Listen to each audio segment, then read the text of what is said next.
ایک حدیث میں تو حضور نے یہ فرمایا ہے اللہ تعالیٰ 3 اشخاص کی وہ کتنی ہی فریاد کرے ان کی فریاد سنتا ہی نہیں۔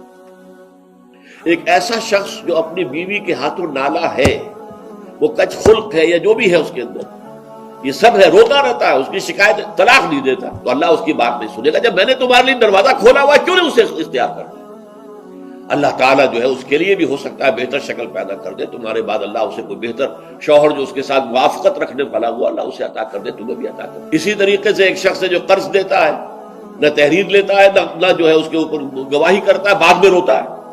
جب اللہ نے حکم دیا ہوا بھائی قرض دو تو اس کے اوپر جو ہے تم گواہی کر لو، تحریر کرو۔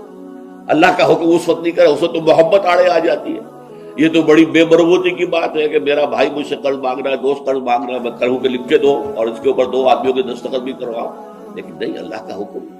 اب اگر تم نے وہ حکم نہیں مانا اب مت رو، اللہ تعالیٰ تمہاری جو ہے وہ جو بھی تمہاری فریاد نہیں سنے گا۔ یہ میں روایت آپ کو سنا دیتا ہوں۔ وقد روى شعبة عن فراس من الشعبي عن ابی بردہ عن ابی موسیٰ قال 3 يدعون الله فلا يستجيب لهم۔ 3 قسم کے لوگ وہ ہیں جو اللہ کو سے دعائیں کرتے ہیں، اللہ ان کی دعا قبول نہیں کرتا۔ رجل كانت له امرأة سيئة الخلق فلم يطلقها، ایک آدمی وہ ہے جس کی بیوی جو ہے وہ بہت ہی کج خلق ہے لیکن اسے طلاق نہیں دیتا۔ ورجل آتى ماله سفيا وقد قال الله تعالى لا تؤتوا السفهاء اموالكم، اور ایک ایسا انسان جو کہ کسی نادان ناسمجھ کے حوالے اپنا مال کر دیتا ہے، جبکہ اللہ تعالیٰ کا حکم ہے کہ ناسمجھ لوگوں کے حوالے اپنے مال نہ کرو۔